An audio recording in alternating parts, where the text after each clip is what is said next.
എന്തല്ല ഇപ്പൊ നമ്മളൊരു സോഫ്റ്റ്വെയർ ഡെവലപ്പ് ചെയ്യുമ്പോൾ നമ്മൾ ഏറ്റവും കൂടുതൽ ശ്രദ്ധിക്കേണ്ട കാര്യം എന്ന് വെച്ചിട്ടുണ്ടെങ്കിൽ യൂസേഴ്സ് എന്താ പറയണതെന്നാണ്.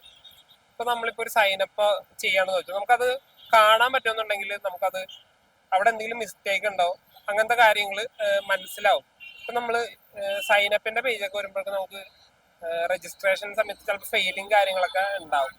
നമ്മൾ യൂസേഴ്സിന്റെ ഒപ്പം നിൽക്കുകയാണെങ്കിൽ അവരെങ്ങനെ ചെയ്യുന്നുണ്ട്, അവർക്ക് ഒന്ന് മനസ്സിലാക്കാൻ പറ്റുന്നുണ്ട് എന്നുള്ള സംഭവങ്ങൾ അവർ ചെയ്യുന്ന സമയത്ത് നമുക്ക് കാണാൻ പറ്റുന്നുണ്ടെങ്കിൽ നമുക്ക് ഒരു ഇത് കിട്ടും, എന്തൊക്കെയും മാറ്റം വരുത്തണോ എന്നുള്ള കാര്യങ്ങൾ. അതുപോലെ തന്നെ നമുക്ക് ഫ്രണ്ട്സിന്റെ അടുത്തൊക്കെ ചോദിക്കാം, ഇവിടെ ചെയ്യാനായിട്ട് എന്തെങ്കിലും ഡിഫിക്കൽട്ട് പ്രൊസീജിയർ എന്തെങ്കിലും വന്നിട്ടുണ്ടോ, മനസ്സിലാത്ത കാര്യങ്ങളുണ്ടോ, ഇവിടെ എന്തൊക്കെ ഡെവലപ്പ് ചെയ്യുക, അങ്ങനത്തെ ടെസ്റ്റ് നമ്മുടെ ഫ്രണ്ട് സർക്കിളിൽ നിന്ന് തന്നെ നമുക്ക് അത്യാവശ്യം ടെസ്റ്റിങ്ങും കാര്യങ്ങളൊക്കെ നടത്തിക്കാൻ പറ്റും. നമുക്ക് അവരുടെ ഒരു യൂസേജ് എങ്ങനെയുണ്ട്, അപ്പൊ അതിൽ നിന്ന് നമുക്ക് ശരിക്കും ഭയങ്കര വ്യത്യാസമാണ് ഈ ഒരു യൂസേഴ്സിന്റെ എക്സ്പീരിയൻസ് പഠിക്കാൻ പറ്റുകയാണെങ്കിലും മനസ്സിലാക്കാൻ പറ്റുകയാണെങ്കിലും. അപ്പൊ ഇത് നിങ്ങൾ എന്തായാലും ശ്രദ്ധിക്കേണ്ട ഒരു ഡെവലപ്മെന്റ് ഒക്കെ ചെയ്യുന്നുണ്ടെങ്കിൽ അത് പ്രത്യേകം ശ്രദ്ധിക്കുക. അപ്പൊ അത്രേ ഉള്ളൂ. Take care guys. Download the Sooner app on Play Store.